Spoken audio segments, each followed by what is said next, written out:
karena tidak bisa menjaga lisan, seseorang yang rajin sholat, sering puasa, dan sering bersedekah akan tetap masuk neraka. Ada hadis dari Rasulullah SAW yang artinya, seorang laki bertanya kepada Rasulullah, "Wahai Rasulullah, sungguhnya si fulan disebut baik melakukan sholat, puasa, dan sedekah. Hanya saja ia mengganggu tetangganya dengan lisannya." Rasulullah SAW bersabda, "Ia di neraka." Perhatikanlah baik-baik, mengapa orang yang rajin ibadah malah masuk neraka? Sekali lagi, mengapa orang yang rajin sholat, puasa, dan sedekah kok masuk neraka? Jawabannya, karena yang mengganggu tetangganya dengan lisannya.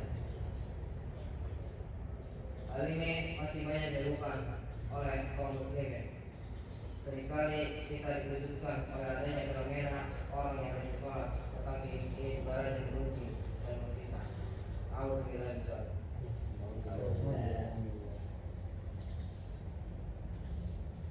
Dengan lagi tersebut bertanya kembali, "Wahai Rasulullah, sungguhnya si fulana disebut-sebut sedikit puasa, sedekah, dan sholat.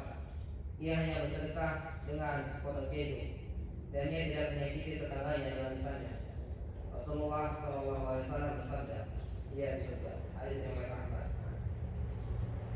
Ya, karena selain melaksanakan perintah Allah berupa sholat, puasa, dan sedekah, seorang juga menghindari larangan Allah berupa menyakiti tetangga dengan lisan. Maka Allah pun menyediakan surga sebagai balasannya, meskipun menurut pandangan manusia amalnya seberapa.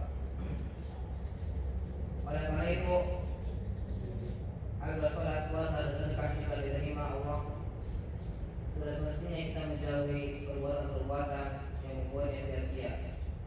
Jangan menyakiti hati tetangga atau orang lain dengan lisan atau omongan kita.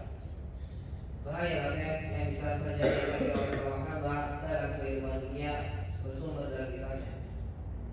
Untuk itulah para ulama mengatakan bahwa 9 dari 10 dosa adalah berasal dari dosa-dosa lisan. Rasul pun setiap kali mengingatkan seorang hamba yang melakukan dosa agar berhati-hati dengan lisan. Karena sesungguhnya lisan itu yang paling cepat melakukan dosa dan berkelimpahan. Lisan berbicara tanpa perhitungan, dan kata yang keluar dan kata yang keluar tanpa disadari, seperti bergunjing, membuka aib, berdoa, menghina serta melakukan kata kotor dan kata batil yang dapat menjerumuskan kakinya ke dalam neraka selama 70 tahun. Imam Syafi'i yang mengatakan, "Jagalah lisanmu, jangan biarkannya menyebutkan kekurangan orang lain.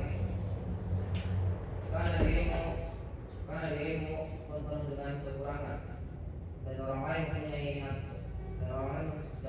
mempunyai banyak mata. Peliharalah kedua matamu jika memperlihatkan aib orang lain kepadamu. Jagalah ia dan katakan kepadanya, 'Hai mata, orang lain mempunyai banyak mata.'" Betapa pentingnya kita menjaga lisan, karena dari lisan kita dapat menentukan keselamatan. Pepatah Arab mengatakan, keselamatan seseorang tergantung pada bagaimana ia menjaga lisannya. Oleh sebab itu, mari kita senantiasa menjaga lisan dan ucapan kita, agar kita termasuk orang-orang yang selamat. Hadza minni, syukran lakum, syukran ala husni istima'ikum wa ihtimalikum. Wabillahi taufiq wal hidayah, wal inayah. Wassalamualaikum warahmatullahi wabarakatuh.